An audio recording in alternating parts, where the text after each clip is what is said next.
तो अभी हम आ गए हैं केंद्रीय पंजीयक सहारा रिफंड पोर्टल। इस पोर्टल का डायरेक्ट लिंक आपको वीडियो के डिस्क्रिप्शन में मिल जाएगा। वैसे इसके बारे में आपको पता ही होगा, यहाँ से ही आपने सहारा रिफंड के लिए सबसे पहले अप्लाई करा था।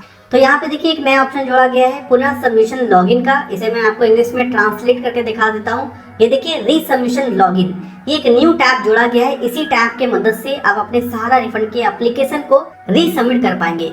लेकिन सहारा रिफंड के एप्लीकेशन को रीसबमिट करने से पहले आपके पास दो चीज होना चाहिए। सबसे पहला आपका एप्लीकेशन नंबर, या जिसे क्लेम रिक्वेस्ट नंबर भी कहते हैं। दूसरा आपको आपके डेफिशिएंसी मैसेज का डेफिशिएंसी कोड डिस्क्रिप्शन पता होना चाहिए। तो इसे कैसे पता करेंगे? सबसे पहले आपको अपने इस पोर्टल पे लॉगिन करना है। डिपॉजिटर लॉगिन पर क्लिक करेंगे, फिर उसी तरह से यहाँ पे आधार कार्ड के लास्ट 4 डिजिट को एंटर करेंगे, फिर आधार कार्ड से लिंक मोबाइल नंबर को देंगे, फिर गेट ओटीपी पर क्लिक करेंगे। आपके इस नंबर पर ओटीपी जाएगा, ओटीपी यहाँ पर देकर वेरीफाई ओटीपी पर क्लिक करेंगे। लॉगिन होते ही आपके सहारा रिफंड के एप्लीकेशन का कंप्लीट स्टेटस आ जाएगा। ऊपर में आपको एक क्लेम एक्नॉलेजमेंट नंबर दिखेगा। इसी क्लेम एक्नॉलेजमेंट नंबर को क्लेम रिक्वेस्ट नंबर भी कहा जाता है। एप्लीकेशन को रीसबमिशन करने के लिए इसी नंबर की आपको जरूरत पड़ेगी। तो इसे आपको कॉपी करके या स्क्रीनशॉट करके अपने पास रख लेना है। यहाँ पर आपको डेफिशिएंसी कम्युनिकेटेड का स्टेटस दिख जाएगा। साथ ही यहाँ पर आपको बताया जाएगा किस कारण के वजह से आपके एप्लीकेशन को अभी रोका गया है। इसे आप चाहे तो हिंदी में ट्रांसलेट कर सकते हैं। हिंदी पर क्लिक करेंगे, ये देखिए यहाँ पे कमी का कारण लिखा हुआ है। तो इस कमी के कारण को आपको स्क्रीनशॉट करके या मोबाइल से फोटो खींचकर रख लेना है, क्योंकि इसी की मदद से आपको अपना डेफिशिएंसी कोड डिस्क्रिप्शन निकालना है। यहाँ पर अब आपको रीसबमिशन लॉगिन पर क्लिक करना है। क्लिक करते ही ये आपको एक दूसरे पेज पर रिडायरेक्ट कर देगा। देखिए यहाँ पे लिखा हुआ है सहारा रिफंड पोर्टल रीसबमिशन। यहाँ से ही आप रीसबमिशन कर पाएंगे। अब आपको डेफिशिएंसी कोड डिस्क्रिप्शन पता करना है। ऊपर में आपको यहाँ पे टैब दिखेगा डेफिशिएंसी कोड डिस्क्रिप्शन। इस पर आप क्लिक करेंगे तो एक पीडीएफ खुलेगा। अब ये आखिर डेफिशिएंसी कोड डिस्क्रिप्शन क्या है? देखिए डेफिशिएंसी कोड डिस्क्रिप्शन को अगर मैं आपको आसान भाषा में बताऊं तो डेफिशिएंसी कोड डिस्क्रिप्शन का मतलब ये है कि जो आपको डेफिशिएंसी का मैसेज आया है, उस डेफिशिएंसी के मैसेज को सॉल्व करने के लिए आपको क्या करना पड़ेगा, उसे ही डेफिशिएंसी कोड डिस्क्रिप्शन कहते हैं। तो ये देखिए एक पीडीएफ खुल चुका है। इसे हम यहाँ पे नीचे बड़ा करते हैं ताकि आपको साफ साफ दिख सके। अभी ये इंग्लिश में आ रहा है, तो चलिए अब इसे हम हिंदी में ट्रांसलेट कर देते हैं। हिंदी में ट्रांसलेट करने के लिए आपको ऊपर आना है। यहाँ पर आपको हिंदी दिखेगा, इस पर आप क्लिक करेंगे। ये देखिए ये पीडीएफ हिंदी में कन्वर्ट हो चुका है। अब आपको नीचे आना है। यहाँ पर आपको 3 सेक्शन दिखेगा, त्रुटि कोड, त्रुटि संदेश और अपेक्षित कार्रवाई। तो ये त्रुटि संदेश आपका डेफिशिएंसी मैसेज है। अब तक जितने भी जमाकर्ता को जितने भी डेफिशिएंसी मैसेज भेजे गए हैं, यहाँ पर आपको तमाम डेफिशिएंसी मैसेज लिखा हुआ दिख जाएगा। ये देखिए यहाँ पे सारा डेफिशिएंसी मैसेज लिखा हुआ है। साथ ही यहाँ पर सीरियल नंबर भी लिखा हुआ दिखेगा आपको। साथ ही इसके सामने आपको जो ये दिख रहा है अपेक्षित कार्रवाई, इसका मतलब ये है कि इस डेफिशिएंसी मैसेज को ठीक करने के लिए, प्रॉब्लम को सॉल्व करने के लिए आपको क्या करना पड़ेगा, उसे आप यहाँ पर हिंदी में पढ़ सकते हैं। तो यहाँ पर बेसिकली आपको अपने डेफिशिएंसी मैसेज को ढूंढना है और उसके सामने इस डेफिशिएंसी कोड डिस्क्रिप्शन को याद रखना है। तो चलिए हम यहाँ पर अपने डेफिशिएंसी मैसेज को ढूंढते हैं। ये देखिए मैं नीचे आता हूँ तो यहाँ पे मेरा डेफिशिएंसी मैसेज दिख गया है। ये देखिए यहाँ पे लिखा हुआ है D012 में दावेदार जमाकर्ता का विवरण सहारा सोसाइटी डेटाबेस में नहीं है, या सदस्य दावेदार सोसाइटी का जमाकर्ता ही नहीं है। तो इस डेफिशिएंसी मैसेज में हमें क्या करना है ये यहाँ पर बताया गया है। तो चलिए हम इसे पढ़ते हैं। आपके दावे संसाधित नहीं किए जा सकते हैं क्योंकि आपके दावे का विवरण सहारा सोसाइटी डेटाबेस में नहीं है। कृपया अपने संबंधित सोसाइटी से संपर्क करें या सही विवरण के साथ आवेदन पुनः सबमिट करें। तो यहाँ पे मुझे बताया जा रहा है कि अगर मैंने एप्लीकेशन के दौरान गलत डिटेल दे दिया था तो सही डिटेल देकर हमें अपने एप्लीकेशन को रीसबमिट करना होगा। तो इसी तरह से यहाँ पर आपको अपना डेफिशिएंसी मैसेज ढूंढना है और उसके सामने इस डेफिशिएंसी कोड को याद रखना है ताकि आपको पता चल सके कि आपको एप्लीकेशन को सुधारने के लिए क्या करना है। वैसे मैंने इस पीडीएफ का डायरेक्ट लिंक वीडियो के डिस्क्रिप्शन में दे रखा है। आप चाहें तो इस पीडीएफ को डाउनलोड करके अपनी डेफिशिएंसी कोड डिस्क्रिप्शन को पढ़ सकते हैं। इतना करने के बाद आपको रीसबमिशन के पोर्टल पे दोबारा आना है। इसका डायरेक्ट लिंक आपको वीडियो के डिस्क्रिप्शन में मिल जाएगा। फिर यहाँ पर आपको रीसबमिशन लॉगिन पर क्लिक करना है। फिर यहाँ पर आपसे क्लेम रिक्वेस्ट नंबर यानी कि CRN नंबर मांगा जाएगा। तो मैंने आपको CRN नंबर शुरू में ही निकालना बता दिया। उस CRN नंबर को यहाँ पर आप पेस्ट करेंगे, फिर कैप्चा कोड को देकर वैलिडेट पर क्लिक करेंगे। आपके आधार कार्ड से लिंक मोबाइल नंबर पे OTP जाएगा। यहाँ पे OTP देकर वेरीफाई OTP पर क्लिक करेंगे। फिर यस पर क्लिक करेंगे। फिर आपके सामने सहारा रिफंड के एप्लीकेशन को रीसबमिट करने का एप्लीकेशन फॉर्म खुल जाएगा। इस एप्लीकेशन फॉर्म को 5 स्टेप में कंप्लीट करना है।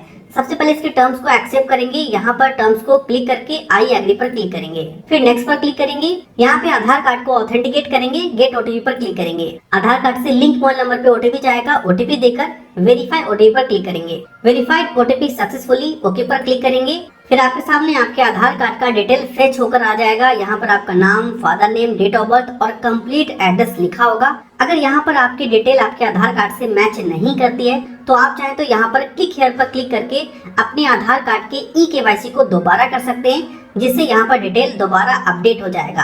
आप चाहें तो यहाँ पर ईमेल आईडी अपना दे सकते हैं या आप इसे छोड़ सकते हैं, ये ऑप्शनल है। फिर सेव पर क्लिक करेंगे। नीचे आपके आधार कार्ड से जो बैंक अकाउंट लिंक होगा उस बैंक का नाम आ जाएगा। अगर बैंक का नाम यहाँ पर नहीं आता है तो गेट बैंक नेम पर क्लिक करेंगे। ये देखिए बैंक नेम आ गया है यहाँ पे। इस बात का ध्यान रखिए कि आपके सहारा रिफंड का पैसा आपके इसी आधार कार्ड के लिंक बैंक अकाउंट में ट्रांसफर होगा, तो यहाँ पर बैंक नेम को जरूर चेक कर लेंगे। फिर नीचे नेक्स्ट पर क्लिक करेंगे।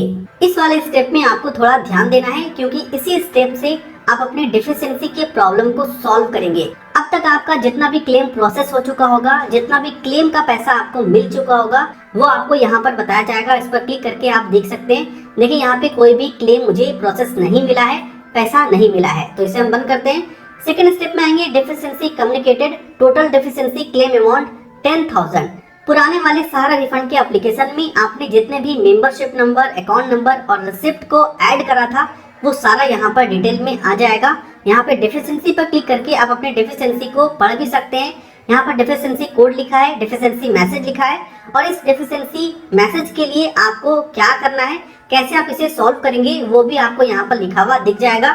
मैंने आपको इसके बारे में शुरू में ही बता दिया। इसे आपको क्लोज करना है। सभी डिफिशियंसी को सॉल्व करने के लिए आपको बारी बारी से सभी डिफिशियंसी के सामने एक्शन के बटन पर इस पेंसिल के आइकन पर क्लिक करके अपने पुराने वाले सहारा रिफंड के एप्लीकेशन को एडिट करना है, उसे अपडेट करना है। इस पर आप क्लिक करेंगे। ये देखिए यहाँ पे एप्लीकेशन खुल गया है, अपडेट क्लेम डिटेल। यहाँ से आप अपने क्लेम डिटेल को अपडेट करेंगे। ध्यान रखिए इसे आपको ध्यान से अपडेट करना है, क्योंकि अगर आप यहाँ पे गलती कर देंगे फिर से आपका एप्लीकेशन रिजेक्ट हो सकता है। तो बेसिकली यहाँ पे आपको अपने society name, membership number, receipt number और अकाउंट ओपनिंग डेट को अपने बॉन्ड पेपर से मैच करना है। अगर यहाँ पर आपको कोई भी गलती नजर आता है तो उसे आपको करेक्शन करना है या अपडेट करना है। तो मैंने यहाँ पे सारा डिटेल बॉन्ड पेपर से मैच कर लिया है। सारा डिटेल यहाँ पर बिल्कुल सही है, लेकिन यहाँ पे मुझे एक एरर बताया जा रहा है। ये देखिए यहाँ पे लिखा हुआ है Aadhaar name and society account name does not match, kindly ensure to agree below declaration to proceed further. यहाँ पे मुझे ये बताया जा रहा है कि आपके आधार कार्ड का नाम और सहारा इंडिया सोसाइटी में आपका दिया गया नाम दोनों आपस में मैच नहीं कर रहा है। इसके लिए आपको अपने नीचे डिक्लेरेशन को एक्सेप्ट करना होगा और आगे जाकर आपको डॉक्यूमेंट को अपलोड करना पड़ेगा। यानी कि कोई भी मुझे गवर्नमेंट आईडी अपलोड करना है ताकि मेरा नाम सोसाइटी से मैच करा जा सके। तो इसके लिए आपको इसके टर्म्स को यहाँ से एक्सेप्ट करना है। ये देखिए एक्सेप्ट हो गया है और वो एरर हट गया है। देखिए एरर हटते ही मैं चाहूँ तो यहाँ पे सर्टिफिकेट या पासबुक नंबर भी चेंज या अपडेट कर सकता हूँ। नीचे आप इन दोनों बॉक्स को चेक नहीं करेंगे। अगर आपने सहारा के किसी भी सोसाइटी से लोन लिया था तो आप चाहें तो उस लोन की जानकारी इसे चेक करके दे सकते हैं। अगर लोन नहीं लिया था तो इसे चेक करने की जरूरत नहीं है। इसी तरह से अगर आपको सहारा इंडिया की सोसाइटी से पार्शियल पेमेंट रिसीव हुआ है, आधा पेमेंट रिसिप्ट हुआ है, तो आप चाहें तो उसकी जानकारी यहाँ पे दे सकते हैं। पेमेंट नहीं मिला है तो इसे आप अनचेक ही रहने देंगे। फिर यहाँ पर आप डॉक्यूमेंट अपलोड करेंगे। डॉक्यूमेंट में आप चाहें तो यहाँ पर डिपॉजिट सर्टिफिकेट, पासबुक या बॉन्ड पेपर को अपलोड कर सकते हैं। आपका डॉक्यूमेंट जेपीजी या पीडीएफ फॉर्मेट में होना चाहिए और वो 1 MB से ज़्यादा नहीं होना चाहिए। अगर यहाँ पर आप पासबुक अपलोड कर रहे हैं तो आपको पासबुक के फर्स्ट पेज को स्कैन करके अपलोड करना है। डॉक्यूमेंट अपलोड करने के लिए चूज फाइल पर क्लिक करेंगे। फिर बॉन्ड पेपर को सेलेक्ट करेंगे, ओपन करेंगे। ये देखिए मैंने यहाँ पे बॉन्ड पेपर को अपलोड कर दिया है। अब नीचे आएंगे, यहाँ पर आप रिव्यू एंड रीसबमिट पर क्लिक करेंगे। Claim updated successfully. ये देखिए हमने यहाँ पर एक क्लेम को अपडेट कर दिया है। इसी तरह से आपको जितने भी डिफिशियंसी यहाँ पे दिखेंगे सभी डिफिशियंसीज के सामने डिफिशियंसी कम्युनिकेटेड में एक्शन के बटन पर पेंसिल के आइकन पर क्लिक करेंगे और यहाँ से आप अपने डिफिशियंसी के प्रॉब्लम को सॉल्व करेंगे। तो चलिए हम इसे भी उसी तरह से अपडेट कर देते हैं। देखिए यहाँ पर भी मेरा उसी तरह से एरर आ रहा है, तो चलिए हम इसे भी ठीक कर लेते हैं। तो देखिए हमने यहाँ पे दोनों क्लेम के डिफिशियंसी को अपडेट कर दिया है। स्टेटस में अपडेटेड का स्टेटस आ गया है। इसी तरह से यहाँ पर आपके जितने भी क्लेम होंगे, जितने भी डिफिशियंसीज होंगे, सभी डिफिशियंसीज को बारी बारी से पेंसिल आइकन पर क्लिक करके अपडेट कर देना है। डिफिशियंसीज अपडेट करने के बाद इसे आप यहाँ से क्लोज करेंगे।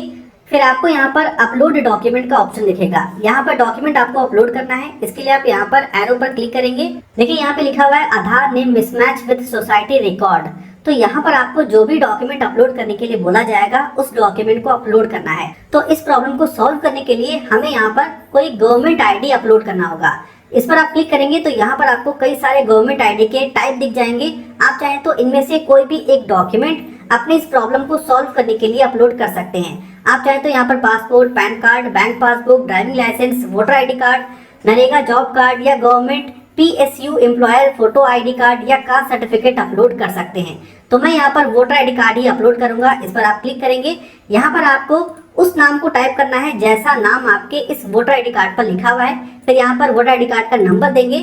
फिर यहाँ पर उसी वोटर आईडी कार्ड को अपलोड करेंगे। देखिए यहाँ पे यह भी लिखा हुआ है कि आपको अपने वोटर आईडी कार्ड का फ्रंट साइड अपलोड करना है। तो डॉक्यूमेंट को अपलोड करने के लिए चूज फाइल पर क्लिक करेंगे और जहां पर आपने डॉक्यूमेंट को रखा है उसे आप सेलेक्ट करेंगे। देखिए यहाँ पर मुझे एक एफिडेविट भी अपलोड करने के लिए बोला जा रहा है। तो एफिडेविट सबसे पहले आपको डाउनलोड करना है। यहाँ पे डाउनलोड ब्लैंक एफिडेविट फॉर्म पर क्लिक करेंगे। आप इंग्लिश में डाउनलोड करना चाहते हैं या हिंदी में? तो हम यहाँ पर इंग्लिश में डाउनलोड करना चाहते हैं। इस पर क्लिक करेंगे। ये देखिए फॉर्म डाउनलोड हो चुका है। इसे आप ओपन करेंगे। ये देखिए हमने यहाँ पर एफिडेविट फॉर्म को हिंदी में और इंग्लिश में डाउनलोड कर लिया है। तो चलिए मैं आपको हिंदी में बताता हूँ कैसे आपको इस एफिडेविट फॉर्म को भरना है। देखिए सबसे पहले आपको इस एफिडेविट फॉर्म का प्रिंट आउट निकालना है। उसके बाद इसे आपको भरना है और अपनी नजदीकी नोटरी से इसे वेरीफाई कराकर अपलोड कराना है। सबसे पहले यहाँ पर आप एक फोटो चिपकाएंगे। फिर यहाँ पर अपना नाम लिखेंगे। यहाँ पर पिता का नाम लिखेंगे। यहाँ पर आप अपना डेट ऑफ बर्थ देंगे। निवास में आपको वर्तमान पता देना है। उसी तरह से यहाँ पर आपको स्थायी पता देना है। अब अगर आपका वर्तमान पता और स्थायी पता दोनों सेम है तो यहाँ पर आप दोनों सेम एड्रेस भी दे सकते हैं। यहाँ पर आपको वो नाम पेन से लिखना है जो नाम आपके आधार कार्ड पर लिखा है। ध्यान रखिए यहाँ पर आपको कैपिटल लेटर में लिखना है, बड़ा बड़ा लिखना है ताकि साफ साफ आपका नाम यहाँ पर नजर आ सके। फिर नीचे आएंगे। यहाँ पर आपको उन सोसाइटी का नाम देना है जिस सोसाइटी के नाम के संदर्भ में यहाँ पर आप क्लेम को जमा कर रहे हैं। जिस सोसाइटी में आपका पैसा जमा है सोसाइटी का नाम लिखेंगे। उसके सामने यहाँ पर मेंबरशिप नंबर लिखेंगे।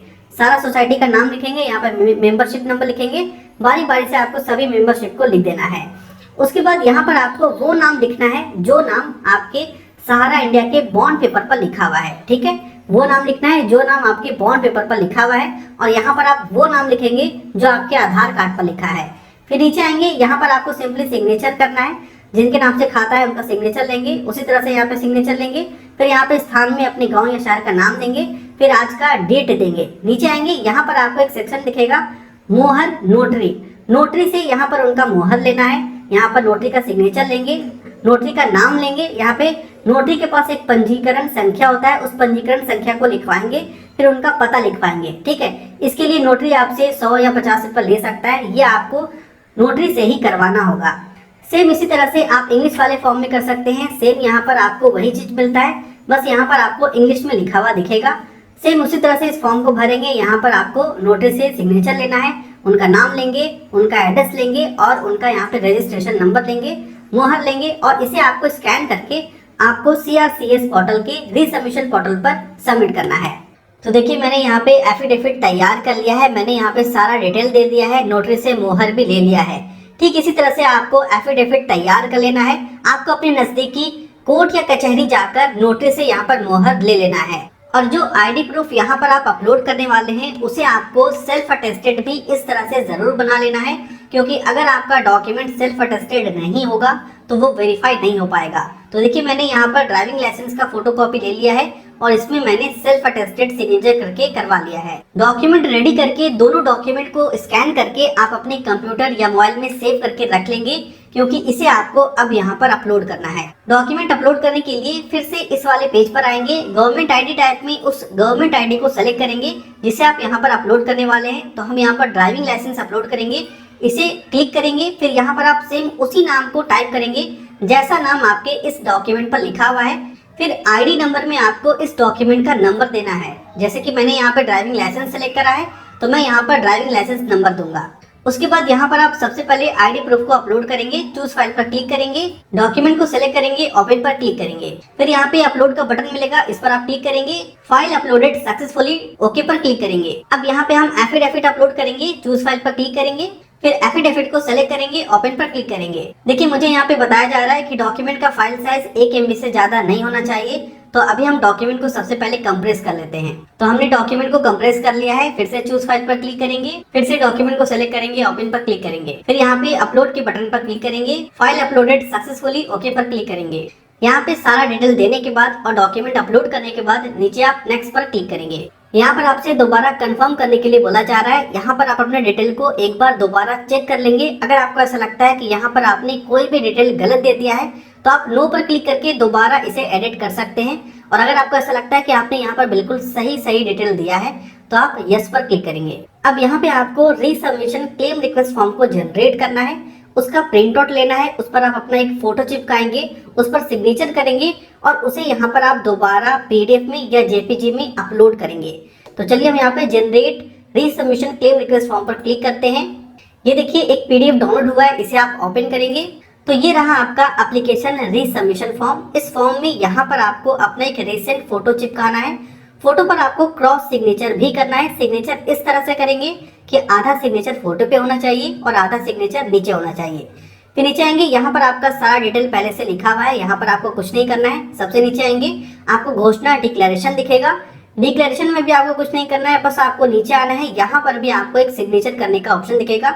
यहाँ पर डिपॉजिटर यानी कि जिनके नाम से खाता है वो अपना सिग्नेचर करेंगे। फिर यहाँ पर आपको अपने गांव या शहर का नाम देना है। इतना करने के बाद आपको इसे दोबारा स्कैन करके अपने कंप्यूटर में या मोबाइल में सेव करके रख लेना है और इसे यहाँ पर अपलोड करना है। तो चलिए हम इसे रेडी कर लेते हैं। ये देखिए हमने रीसबमिशन फॉर्म भी रेडी कर लिया है। फोटो चिपकाकर एप्लीकेंट का क्रॉस सिग्नेचर भी ले लिया है और नीचे भी यहाँ पर हमने सिग्नेचर ले लिया है। इसी तरह से आपको एप्लीकेशन को रेडी कर लेना है, इसे स्कैन करके अपने कंप्यूटर में सेव कर लेना है। उसके बाद फिर से आप इस पेज पर आएंगे और उसे आप यहाँ पर अपलोड करेंगे। ध्यान रखें कि आपका वो डॉक्यूमेंट 1 MB से ज्यादा नहीं होना चाहिए, वो PDF या JPG फॉर्मेट पे होना चाहिए। चूज फाइल पर क्लिक करेंगे, फिर क्लेम रिक्वेस्ट फॉर्म को सेलेक्ट करेंगे, ओपन पर क्लिक करेंगे, फिर यहाँ पे अपलोड पर क्लिक करेंगे। यहाँ पर आपको वार्निंग दिया जा रहा है, अगर आप यहाँ पर ओके प्रोसीड पर क्लिक करते हैं तो आपका एप्लीकेशन सबमिट हो जाएगा। एप्लीकेशन सबमिट होने के बाद आप अपने एप्लीकेशन में कोई भी एडिट या करेक्शन नहीं कर पाएंगे। तो अगर आपको ऐसा लगता है कि यहाँ पर आपने कोई भी गलत डिटेल दे दिया है तो उसे आप अभी यहाँ पर नो कैंसिल पर क्लिक करके बैक जाकर चेंज कर सकते हैं। और अगर आपको ऐसा लगता है कि यहाँ पर आपने बिल्कुल सही डिटेल दिया है तो आपको यहाँ पर ओके एंड प्रोसीड पर क्लिक करना है। एप्लीकेशन रीसबमिटेड सक्सेसफुली का मैसेज आएगा, आपका एप्लीकेशन रीसबमिट सक्सेसफुली हो चुका है।